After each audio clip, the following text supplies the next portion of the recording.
under the sea. Darling, it's better down where it's wetter. Take it from me.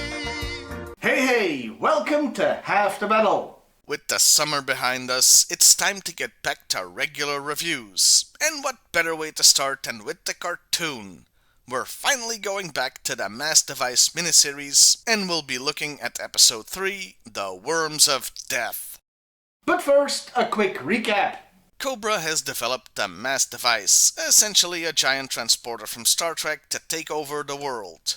The Joes are rushing to build their own, but each device requires 3 rare elements to work, so both Joe and Cobra are globetrotting to get more of those. While searching for the first, Snake Eyes gets trapped in a radioactive cave and has a Spock in Wrath of Khan moment.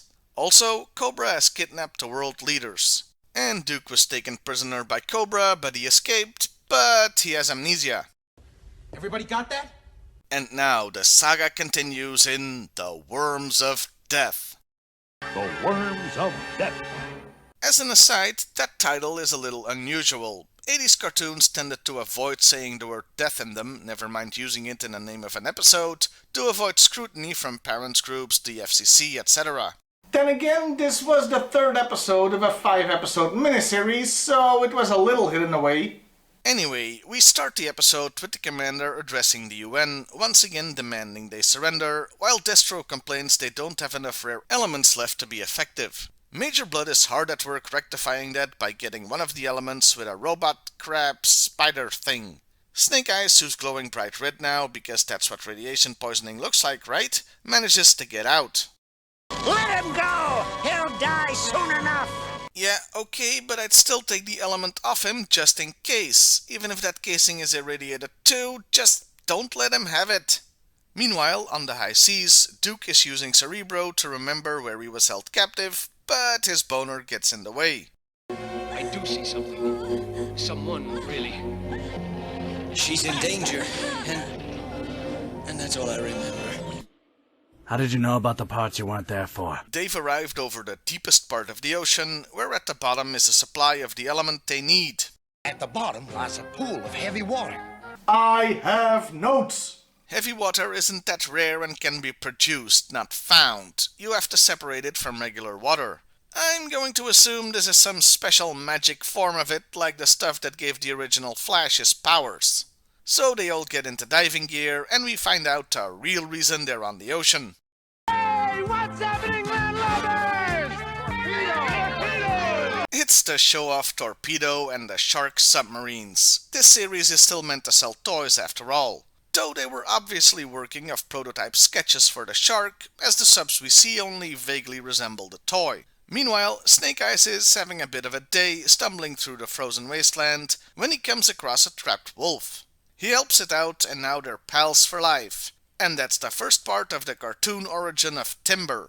But enough of that brief interlude. We're going under the sea. They're all in sharks, so I don't know why they jumped into the water earlier, but whatever. But enough of that brief interlude. Let's get back to Snake Eyes. Yeah, the cartoon jumps around like that, so I kinda have to do that too. He's made another new friend, a giant polar bear. Okay, so friend may have been overstating things a bit. The wolf comes to his aid, but they're both pretty screwed when a Deus Ex Machina shows up in the form of an old man.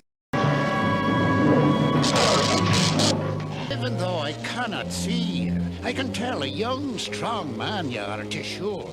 An old Irish guy, in that part of the world, at that time of year, localized entirely near Snake Eyes. Anyway, he takes them in, and that guy must be ripped if he can carry a man and a wolf under one arm. Meanwhile, Major Blood returns with the first element, the Cobra. Now we lack but 2 of the precious elements which will make us invincible. Okay, but all containers are clearly full, so you should already have all you need. That, or it's an animation error. Given that they forgot to color the stripe on Cobra Commander's head for one scene, this wouldn't surprise me. Actually, if I can go on a brief tangent here, this has always bugged me. Why does the cartoon model of Cobra Commander have that white stripe on his helmet? I'm guessing because the artwork for him has it too, even though the toy itself never had it, and he looks plenty distinct without it. Hey, we're almost halfway through the episode. Are we gonna get to the Worms of Death anytime soon? Back in Aquaman's hood, they've reached the bottom of the ocean. Those odd columns. I've seen them before. I've got it. They look like giant tube worms. Ah! Finally, the worms! But first, let's nitpick. Right now, activate your pressure suits. Okay, they say they activate the heavy pressure suits, but they're wearing regular diving gear with their hands exposed. They should all be in something like that suit Deep Six wears. Anyway, dumb stuff happens. Oh, I wouldn't say that. See? No graffiti. Yes, bang on the Lovecraftian horror tube. What could possibly go wrong?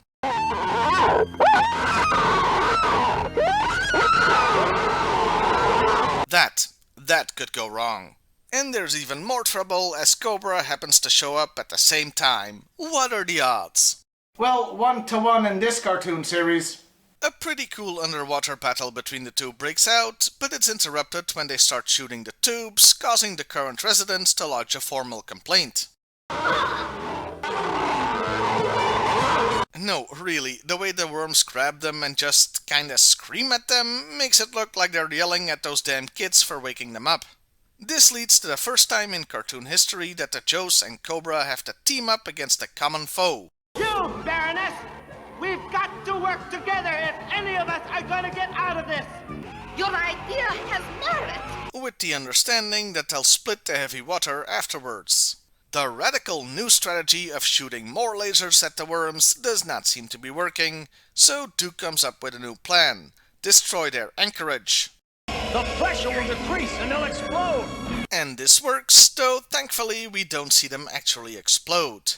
So this ancient and hitherto undiscovered species gets obliterated because a bunch of a-holes swam into their midst. Marine biologists are gonna be pissed. Of course the Baroness ends up betraying them, so it looks like the huge underwater battle will continue. But both sides realize they don't have time for that crap since they both have the water, and Cobra has one more element, so they're winning. And that was the Worms of Death. Honestly, it was... Oh, the episode isn't over yet. Because Snake Eyes still has that whole plot going on. Radiation sickness has gone, me. A simple dressing of leaves and herbs draws out the contamination. A dressing of leaves and herbs? Man, somebody should have told those guys in Chernobyl, just send for the colonel's secret recipe. I don't even want to Google if herbs can help with radiation poisoning. Who knows how many crackpot sites I'd find. Okay, looking it up, some herbs can combat radiation sickness, but mostly by eating them. And I don't think anything can make Snake Eyes go from I'm literally dying to fit as a fiddle. Oh, and we complete Timber's origin story. He needs a name. How about Timber? And the blind hermit even found the element. Somehow. It was easy to find. It's humming and warm like it is. Yeah, such a nice and warm canister. I guess the herbs didn't work on that thing then. Meanwhile, the Joes need to buy time and figure they could take out the relay satellite Cobra uses to aim the mass device. Steeler maybe got something. So, we built this here doohickey with Clutch's help. The killer satellite. It's all mounted in a portable launch gantry and everything. They constructed a missile capable of reaching space in the garage in their spare time. You know what? Episode is almost over. I'm not even gonna question it. Also because this is like the only time you see short fuse in the entire cartoon series. They launched the missile, but Cobra is ready for them with space troopers no less. We'll use up our last remaining bit of the third metallic element. Wait, what did he say? So the troops take out the Joe's weapon and the day is saved. For Cobra anyway. Man, it feels weird saying that. Though all those guys are doomed. Yeah, Cobra doesn't have the elements to bring them back and we never see them again. So all those poor bastards suffocated in space. That's pretty damn dark, which is why I'm sure that it wasn't the intention of the cartoon episode. Anyway, with that plan a failure, the Joes say they'd need a miracle to keep up with Cobra, and the miracle promptly arrives in the form of Snake Eyes. Snake, you're alive! And enjoy that clip, Scarlet Snake Eyes shippers, because that's as close as you're gonna get in the cartoon series. Cobra has one more surprise for them though, as the canister is booby-trapped. Something's bugging your big bad wolf, Snake. Really, the wolf is the only one that noticed that. How many of you are in that room? They all get knocked out, but will they get back up again? Well, we don't know. Because it's on that cliffhanger that the episode ends. Though, since there's still 2 episodes to go, I can say with some certainty this will not be the end of the Joe team. Call it a hunch. And that really was the Worms of Death. Overall, a good continuation of the story, though real-world science has taken out a restraining order against it. The stakes are getting higher and the cliffhanger more intense. Not sure why there's an Irish and sometimes Scottish-sounding blind hermit in there though.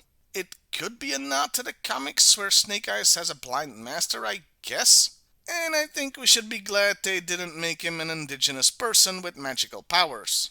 So that was enlightened of them. Oh, and this episode had almost half of it dedicated to Snake Eyes, which is the most he'll ever get to do in the cartoon. Yeah, they couldn't find much use for a mute character, so him getting this much attention in the first miniseries was nice. And you'll note his outfit is blue, not black like the toy. That's because a pitch black outfit wouldn't look good in animation. It's also why his second figure's animation model is grey instead of black. Okay, that about wraps it up. We had some fun times, with the destruction of an entire species and a bunch of guys left to die in space. Yo, Joe? Well, I'll see you next time, everybody. And hey, why not like, share, and subscribe if that's your thing? Under the sea, darling, it's better down where it's wetter. Take it from me.